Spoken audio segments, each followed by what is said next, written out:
is. This is the hour during which you will decide your future and thus our collective futures.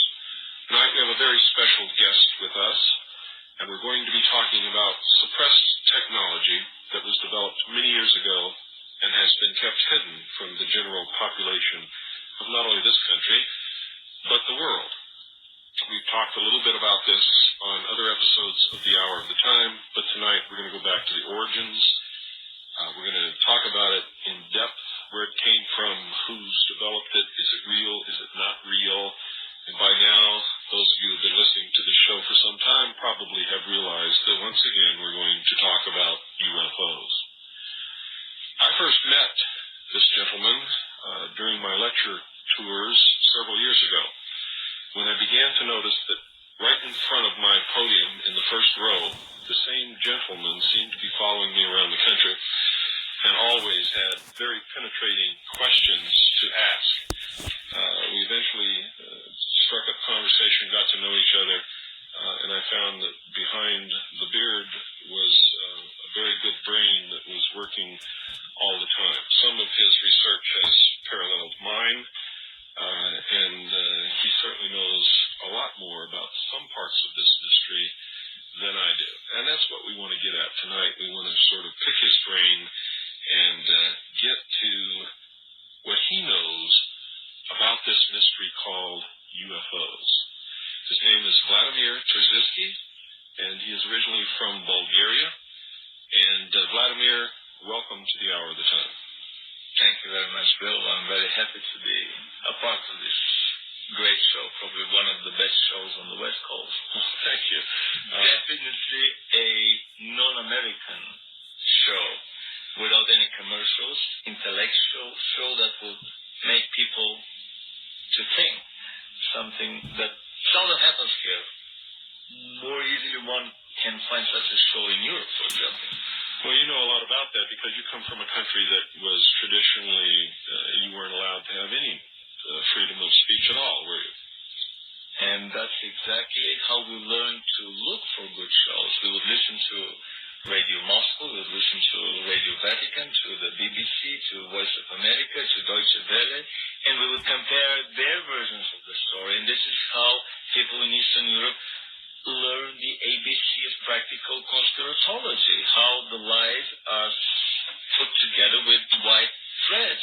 Never, ever the versions are totally coincidental. Always there would be a little difference. Uh-huh. How did you get to be in the United States? What brought you here, Vladimir? Well, I came as a political refugee in 85. Spent a year in a refugee camp in Vienna. Studied German at the Vienna University at the time. Waiting for my visa. Arrived in Arizona in 85. Studied 1 year of sociology at the Arizona State University and continued for 2 more years at UCLA. But what brought me here was my dissatisfaction with my own country after spending 4 years of studies in Japan. I studied physics and engineering at Tokai University from 74 to 1980. Coming back from Japan into an Eastern European country, and Bulgaria in particular fights with Romania for the place before the last place in Europe, just ahead of Albania, as the least developed European country. So the shock, the cultural and technological shock would be tremendous for someone coming back from Japan into such country. Certainly. Let's get into the subject of tonight's talk. Where in history have you found the first real technology that may have led to what we now call unidentified flying objects, flying saucers, UFOs, all these different names that people have labeled these things that we see in the air? Well, Bill, just with 3 sentences, my interest in UFOs was exploded while I was in Japan. Japan is an extremely open society about UFOs. On Time primetime television, one would see documentary films that would never be shown in the United States from all over the world, from Australia, from the United States, from Europe. And being an engineer and being fascinated as a small child with aviation, I developed a very deep interest into the anti-gravity part of the UFO equation. How the hell do these things fly? I remember the first ever volume of the encyclopedia I picked up when my father subscribed for the Great Soviet Encyclopedia was the volume on aviation. This was my first encyclopedic search before I ever went to primary school. I was 5 at the time. I've been fascinated with flying contraptions. So after I developed my interest in UFOs in Japan, that was in the late 70s. After arrival in the United States in 85, I started avidly reading books, journals about UFOs, collecting a vast video library. I have about 200 documentary films about UFOs from all over the world. I'm fluent in Japanese, Russian, German, English, and I can read technical text in some other European languages, so I don't have any problem for using documentaries from these countries. And about a year and a half ago, I heard the first rumors that the Germans had developed some anti-gravity flying machines of a circular, of a lenticular form that we colloquially call flying saucers. I've been fascinated with anti-gravity before that, and I thought that I had discovered some of the big secrets, quote, of anti-gravity. Subsequently, I realized that the Germans had utilized all these secrets in very simple engineering devices that took off successfully and were tested before the war ended. Was there, is there any hint of this going back farther in history? I know during the 1800s in the newspaper accounts in the United States, there are stories of a giant, they say giant, nobody really knows how big this thing was, but it was an airship that went across the country. Those airships. Well, that goes, because this thing actually landed, people got out and talked to people. It can be found in yeah, that's the label they use about them in the UFO literature. But it's a very important question about how technology is generally developed on a planet. I'm of the opinion that secret societies, hermetic sciences, secret brotherhoods have been safeguarding, developing, and using elite knowledge that has not been accessible to the general public for the last 5,000-6,000 years. So I would say nothing new under the sun. It is not the Germans that developed anti-gravity first. The first report about a workable flying anti-gravity machine that I heard was of the American John Keely, a genius of the Tesla and Schauberger type that lived in the late 1800s. In 1860, in the early 1860s, he demonstrated a working flying anti-gravity platform to the War Ministry. It was a device the size of a bathtub with a control lever sticking on top of it. He put a chair on top of that device, sat in the chair, pulled the lever forward. The device rose silently, noiselessly, then pulled the lever further forward, and it accelerated at tremendous speed horizontally, then stopped at a dime, came backwards, and landed. All of it noiselessly. He never fell off the chair. The chair was not bolted to the device. The guys from the War Ministry scratched their smart heads and said, well, now we don't see any reason for any purpose for this device in the future. So this is the story of John Keely is a genius of a very rare kind. There's a John Keely Society in Colorado. Anyone who is interested in this rare literature, I will be glad to provide information later on. My phone number in Los Angeles is 310-473-9717, and I would repeat it one more at the end of the show. But the John Keeley Society provided me with incredible information. Actually, he created a whole science of sympathetic vibration, something that has been later expurged from the libraries. John Keeley as a name is not found in any database. It's not mentioned in any library. The guys from the John Keeley Society have that obviously come from a book. They have page numbers, but the book, they've never been able to locate the book itself. The books have been removed by the thought police from the university and other public libraries. They may still be found in some private collections or in some dusty attic. John Keeley created other things, including free energy devices. He built a 250 horsepower free energy locomotive. He built incredible tunnel digging, tunnel boring devices that were using sound. We can call him the genius of sound vibrations. Through masterful manipulation of sound, one can attain mastery of the lower classes of energies and of matter. Obviously, it's my understanding that there are hierarchical levels of energies in the universe. The few interactions that we know of physics, the four, and we speculate about the fifth, the gravitational, the electromagnetic, the weak and the strong interaction, and now physics speculates about the fifth, the opposite, gravitational force. These are just a small fraction of the large number of energies and interactions that exist in the universe.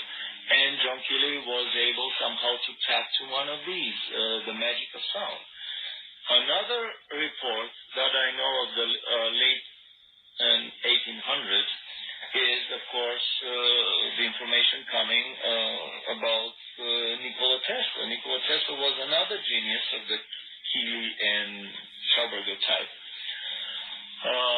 Someone who would receive his ideas in basically a finished vision. All he had to do is put the idea on paper, and then the guys in the shop had to put the paper into metal. And these things were always working.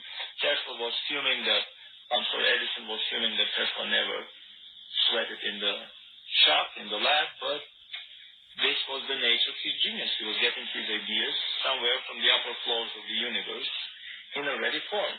Anyway, Tesla worked extensively on so many numerous fields of physics that we can call him the genius of electromagnetics. The oscillating electrical current that we use nowadays is probably the first and the smallest of Tesla inventions that he did in the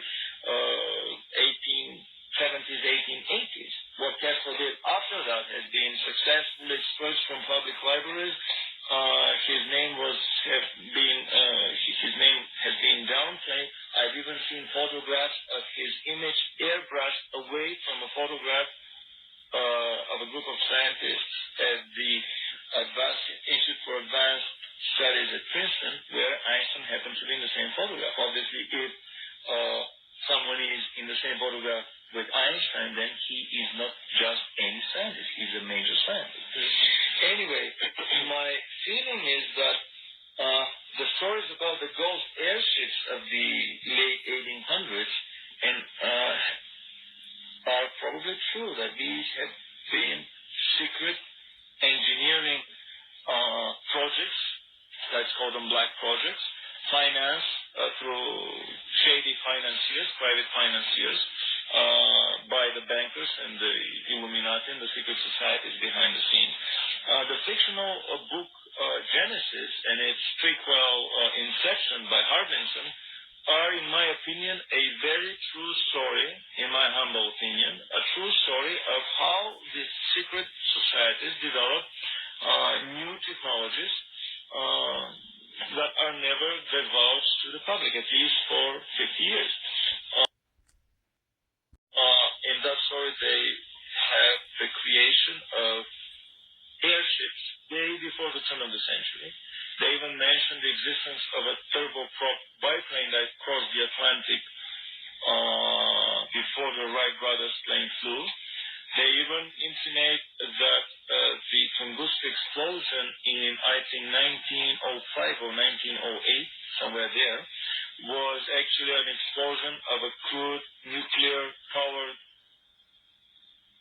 flying device of a saucer shape that was created by a brilliant American scientist named Wilson. Of course, two-thirds of this fictional novel is about the research and development in anti-gravity and the creation of a large family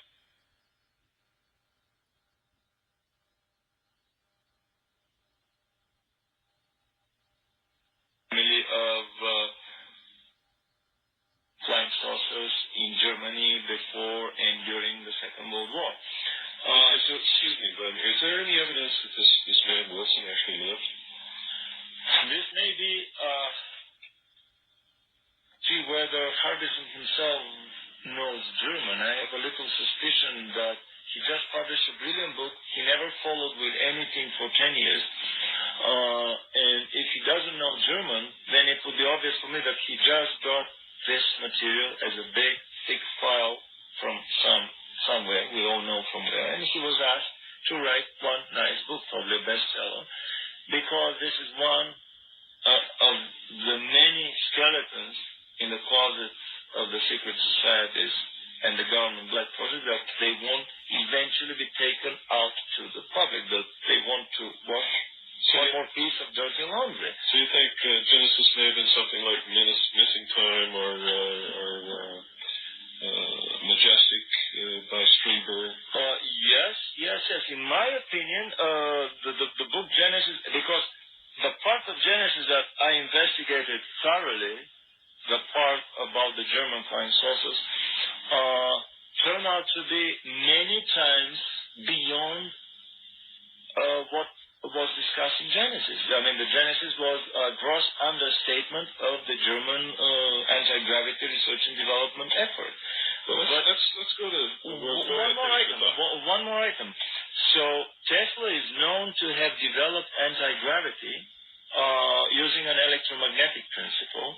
John Keely developed anti-gravity using vibrational sound techniques. And I have a suspicion that both of these anti-gravity devices were free energy devices, namely flying transformers of energy that would transform types of energy that we have not discovered, we know very little about yet, into energies that we know about a little bit more and we can use as mechanical work. I mean, electricity or just mechanical work.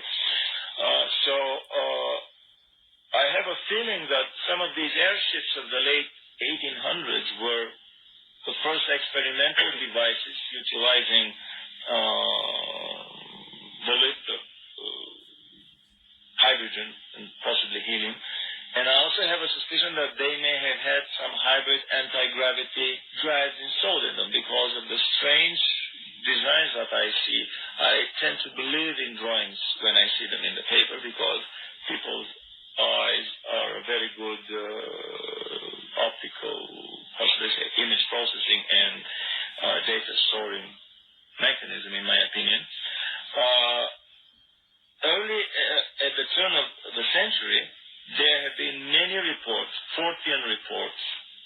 The latest of them I read in one of the latest issues of Fate magazine, about flying saucers being noticed in many parts of the United States, landing and people talking in plain American English and wearing Navy uniforms. I have a feeling that these are the first and secret black project anti-gravity vehicles developed with Tesla technology by the Navy, for the Navy, financed by the secret societies and the bankers. So we see a whole line of secret sciences developed. These are not all the secret sciences that are developed by the secret societies. This is less than 5%, less than 1% of the secret sciences that are developed in parallel in faraway farms by shady financiers, by crazy scientists.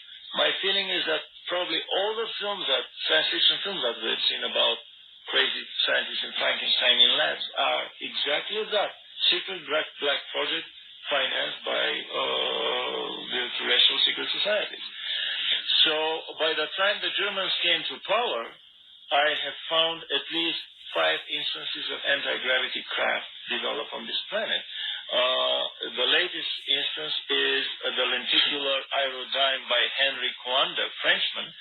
I have an engineering drawing of this device, and I repeat, anyone who's interested in more information can give me a call, write me a letter, and I would send full information, faxes, Xerox copies of the drawings, and so on. I have several videos on the topic. Coanda's lenticular aerodyne utilized a hybrid helicopter propeller lift and anti-gravity lift. It was powered by turbojets and ramjets. It was an invention that preceded its time with at least 10-15 years. So by the time... What time frame are we talking about? 1930. Okay. Coanda's lenticular aerodyne. And my feeling is that by the time Hitler came to power, it was well established in the scientific community of the secret societies that anti-gravity is extremely easy to obtain. That simple spinning of an object would produce anti-gravity. I came in a roundabout way to the research of German flying saucers. Initially, I started, should I call it an anthropological study of anti-gravity, simply collecting stories, myths, and legends about anti-gravity flying contraptions from different places and times, from academic, from tabloid sources, from ancient astronaut stories, from modern-day contactee accounts, from revelatory books, and so on. What's the most interesting story that you collected? Actually, the most funny story that I collected was about, it came from a Russian officer, a Russian lieutenant major, two-star officer, who met an extraterrestrial while walking past a Siberian lake. They invited him for a joyride, poked his brains without any pain. It was a joyride experience, not a forceful abduction. He consented to that and was extremely happy. At the end, they wanted to delete his brain because this is, the code of the universe. You do not leave any traces of your visitation. He didn't want to part with this pleasurable experience, so with his typical cunning Russian deceitfulness of a cunning Russian peasant, he started desperately to try to find a way to deceive them. And he came with a very usual plot. What else but vodka? So he said, guys, upon parting, we have a very well-established custom. We always drink with our friends. Drink? So what do you drink? Well, we drink vodka. What is vodka? He had a hard time remembering the chemical formula of alcohol from his high school days. Then he wrote, they told him he can write with his finger on the wall of the craft and use it as a blackboard. He wrote the formula. They quickly synthesized the liquid, came back with a strange-looking cup, only one cup, and gave it to him. He asked them, well, aren't you gonna drink with me too? And they said, oh, no. If we were to drink this liquid, we would have never reached this level of evolution that we are on right now, but you can drink it. So he quickly drank the liquid. When they put him on the bench to delete his memory, they figured, came the puzzled voice of the operator of the console. He said, I don't know what to delete. All his centers of brain activity are brightly lit, obviously because of the vodka. So he just deleted whatever he thought were the memories of his abduction experience, and they were mistaken. They deleted parts of his childhood experiences. He forgot some missing months of his army service and so on, but he remembered this whole abduction and the whole joyride. And the answer to his question, well, how do flying saucers fly? He said, the agent said, very simple. It's a spinning nuclear reactor. By dipping in and taking out the control rods, you control the lift. There's one big reactor that spins along a vertical axis that creates the big lift that takes us away from the planet, and another small reactor that rotates rotates on a horizontal axis that creates the horizontal propulsion to move us across the horizon.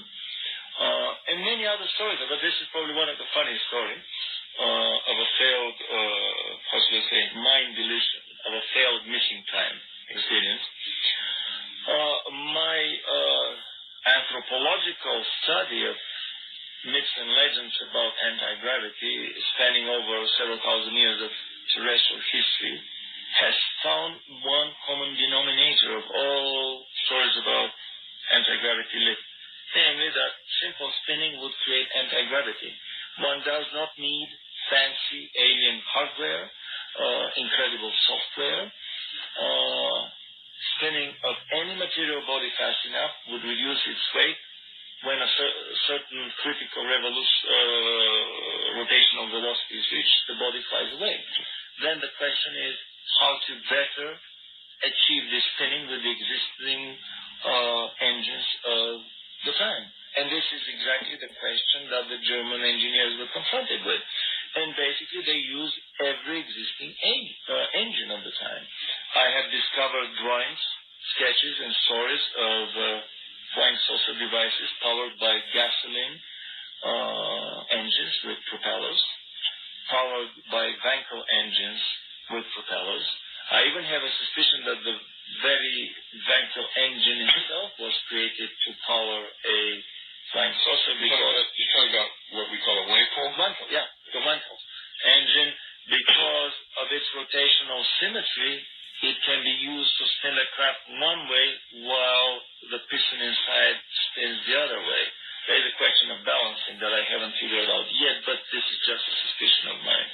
Beyond the internal combustion engines, the Germans used any other engine that they had. They tried turbojet engines, pulse jet, ramjet engines, and rocket engines. They tried them in an outboard configuration and an inboard configuration. We know from the history of German aviation, turbojet aviation, that at the end of the war they didn't have much time to hide the engines inside the craft. So a lot of their craft had outboard engines. The Heinkel, I think, 211 People's Fighter was built hastily in a few months, and it had the engine sitting on top of the fuselage. So hasty outboard engine attachment is nothing new to anyone who is well aware of the advanced research and development in aviation, standard aviation. Later on, they developed inboard engines. I would mention several of the models that were built by the Germans. Actually, the first model that they built was the flying saucer built by Schroeder in the early 40s, 40-41. It was a hybrid model between a helicopter lift and an anti-gravity lift. The thing looked like a giant Ferris wheel, 15 meters diameter, about 45 feet diameter disc, spinning along a vertical axis. The cabin was in the center of the whole creation, gyroscopically stabilized so that the pilots would not spin into insanity with the whole craft.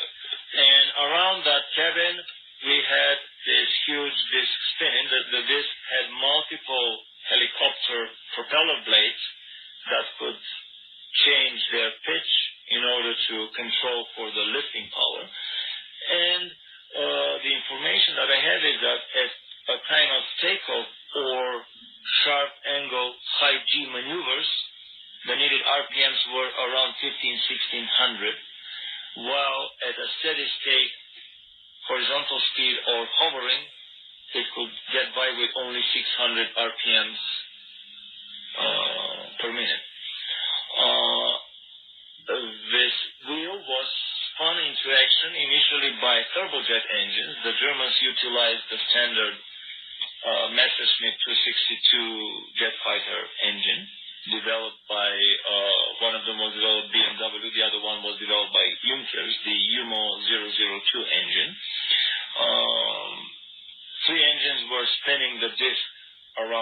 vertical axis, and 2 more engines attached under the stationary cabin were propelling the whole device forward. Later on, of course, the first attempts crashed because of tremendous wobbling and vibrations. They were not able to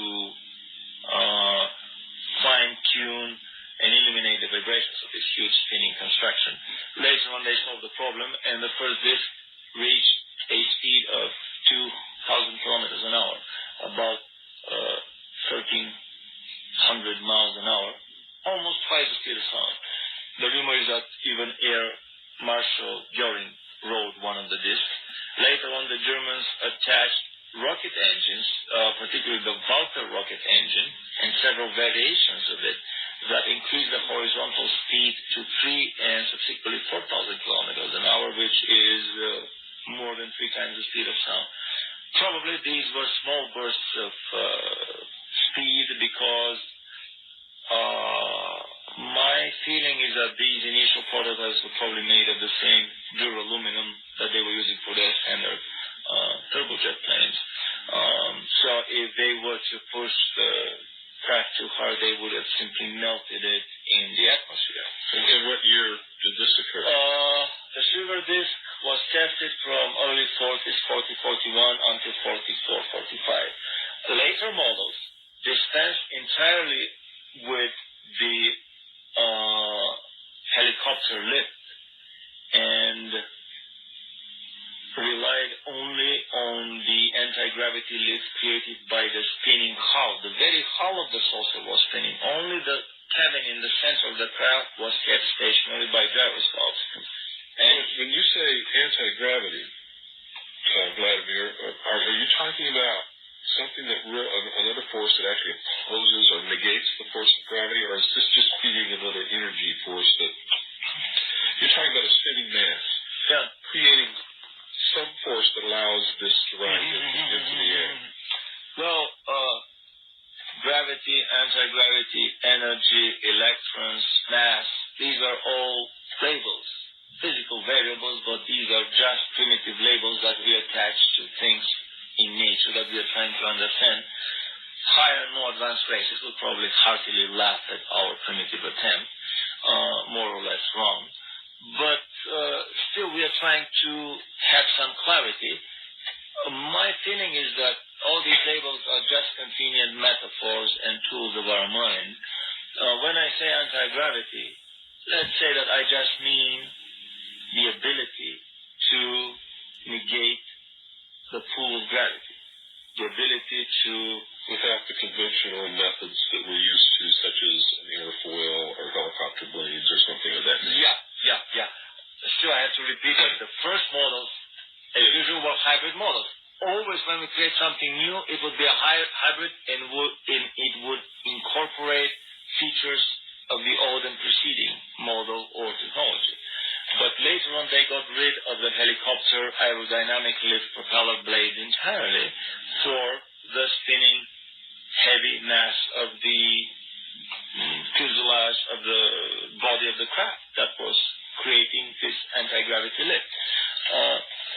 My feeling is that when a heavy, massive object is spun around a vertical axis, it probably drags around itself the fabric of space-time. Modern physics would stay away from the word ether because Michelson and Morley proved that ether doesn't exist. But the word fabric of space-time would be used, or vacuums, papers on energy from... Well, we know there must be some fabric of space because physics agrees that space can be bent. If you can fold space, there must be something to fold. Yeah, correct? Even in very serious physics journals like Physical Review Letters and Nature and other journals, we will see little by little articles about getting energy from vacuum, which is probably from the fabric of space-time, which is probably from ether. Anyway, convenient labels. But my feeling is that working anti-gravity drives probably drag and spin around themselves the fabric of space-time, creating an etheric vortex, a whirlwind. And you said something that I find very interesting. You said the fabrics of space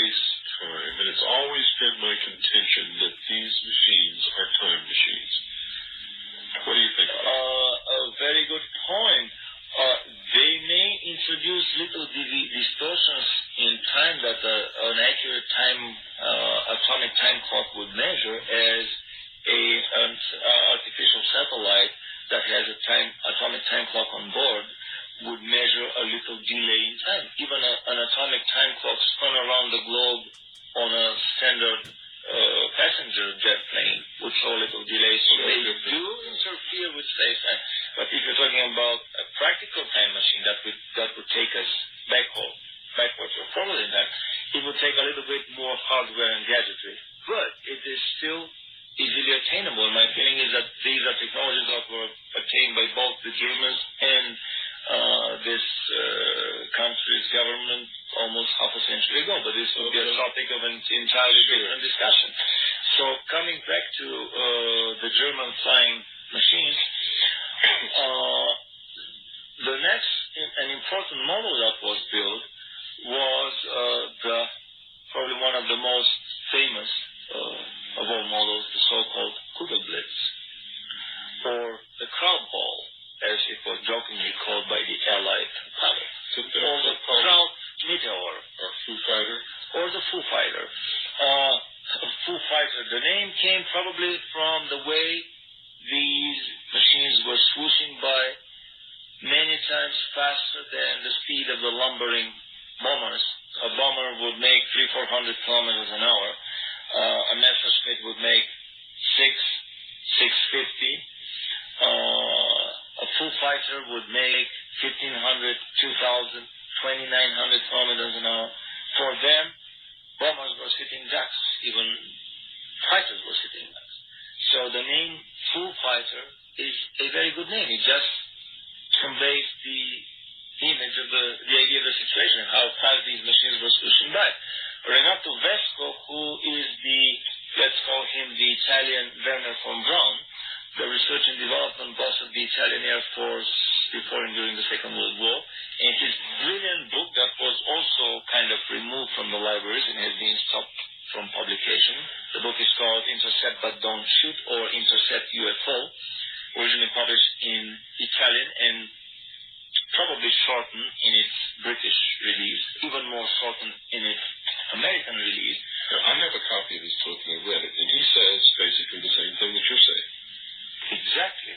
In his book, he traced the whole development of anti-gravity in Germany, but he stopped short of many interesting developments. He's basically talking about the lower 1, 2, 3 levels of this research and development pyramid, omitting the most interesting top levels, top tiers of research.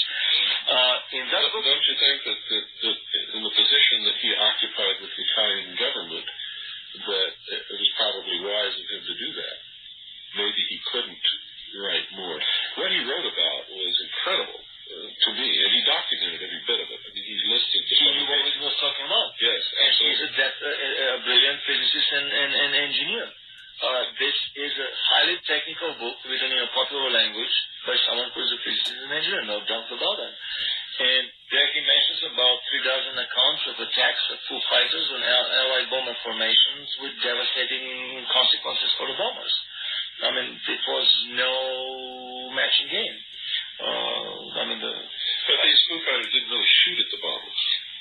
Well, they were so advanced they didn't have to shoot. What they did was totally annihilate the electrical system. Exactly. At the beginning, they were just following the bombers. Probably the Germans were ironing out the tracing, the following technique, the techniques of following a bomber formation without getting too close, without being too far away. These were remote-controlled weapons platform, vertical takeoff.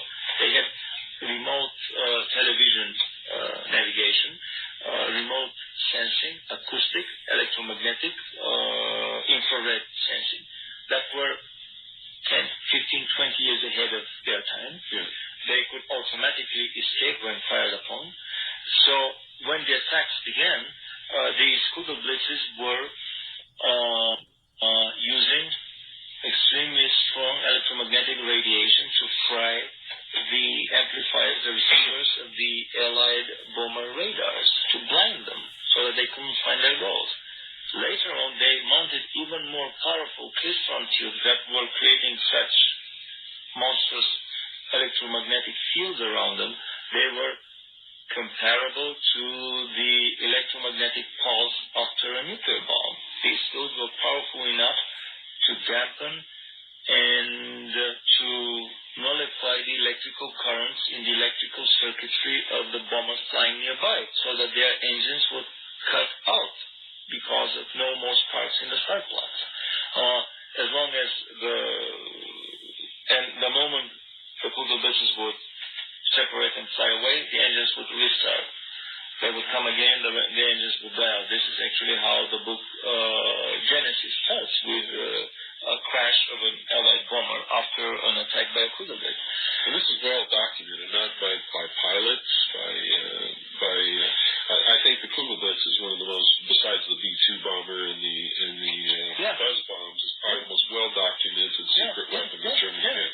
There's no doubt that they had these. The Kugelblitz and the Feuerball, right. The two secret flying balls that were hanging like Christmas tree ornaments, like glowing orbs in the skies of Germany before they started attacking the bombers.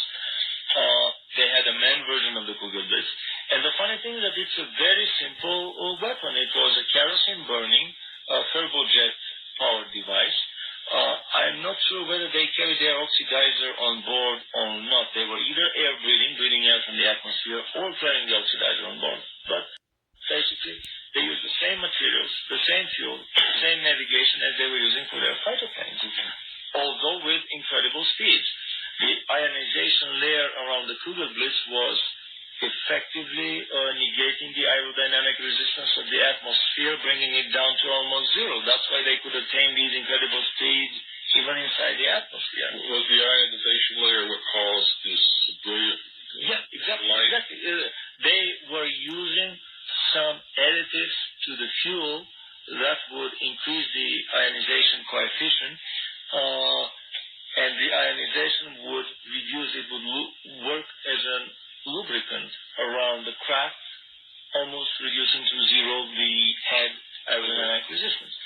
We can talk for hours about the Kugelblitz. I've collected so much information on it. I even think that I have a very good photograph of a Kugelblitz in flight. The funny thing is that the photograph was taken in 1952 over Mount Rainier in Washington State.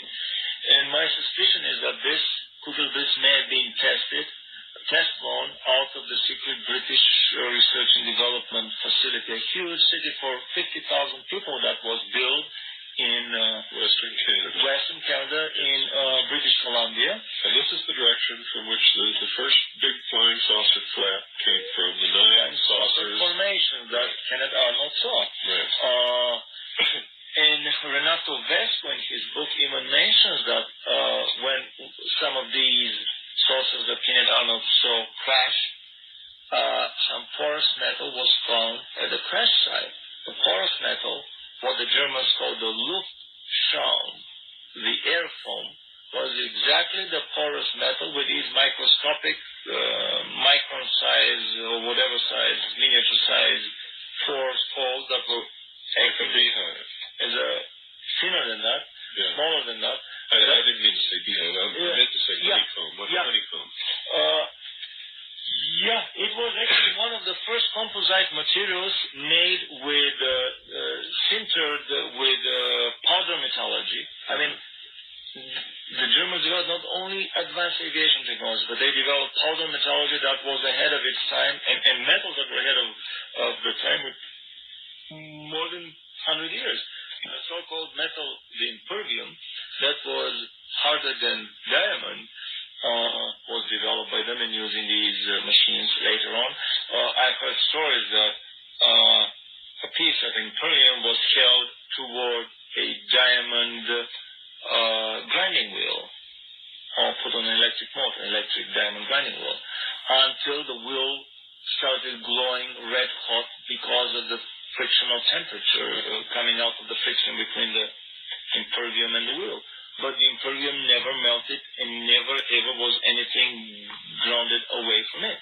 So these stories it was harder than diamond. So these stories about crash flying saucers where they couldn't cut the metal and they couldn't burn the metal, that doesn't mean that it wasn't made here.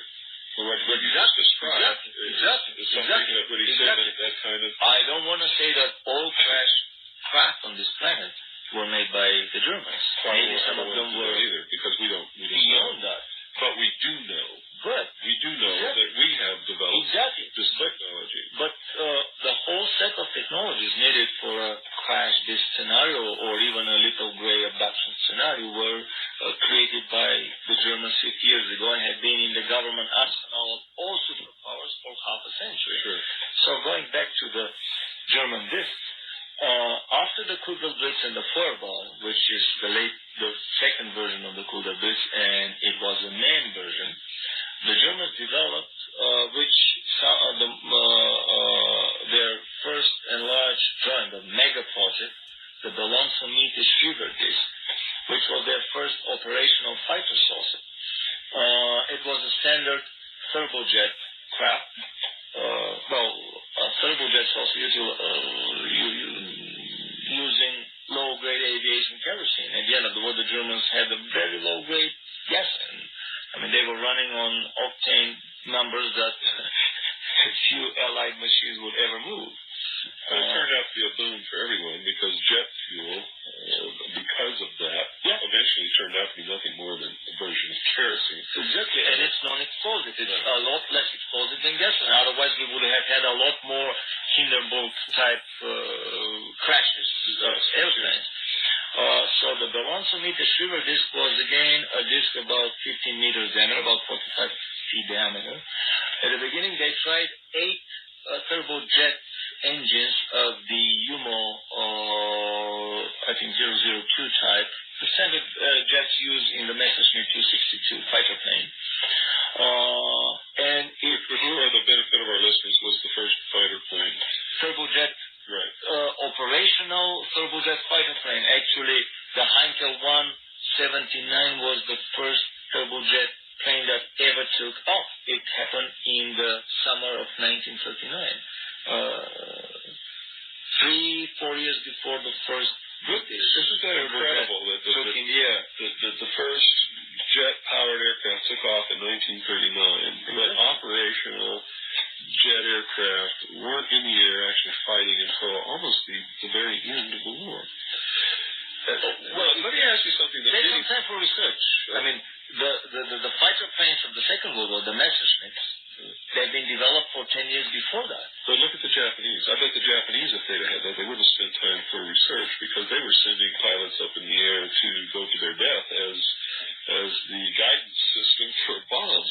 The pilot actually was the guidance system for flying bombs that they would just fly right into our ships. I agree, but still they had extensive research before the war too, and they got a lot of information from the Germans, including up to the very last months of the war. Even after the war ended in Germany, they were still getting, with the huge German transport submarines, bizarre flying contraptions, including disassembled flying saucers that were assembled according to an eyewitness account of a Japanese engineer that worked for a Mitsubishi aircraft factory.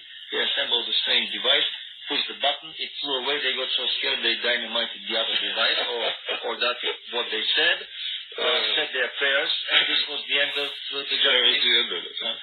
Anyway, so I can't see the Japanese getting scared and running away, but that's okay. Continue. No, you're raising a very valid question why it took so long for the turbojet to be developed. The first turbojet plane was probably a 10-minute flight, 10 days repair situation, or maybe a month of repair. Well, I understand the biggest problem was being able to carry enough fuel to stay in the air for long enough to get to it. Not only the fuel, everything would be leaking. The gas turbine would wear down very fast. The ball bearings would melt, and so on. These things could hardly stay in the air for 15 minutes without developing any trouble, while the piston fighters could fight for hours without major failures because they had already from First World War, 1914,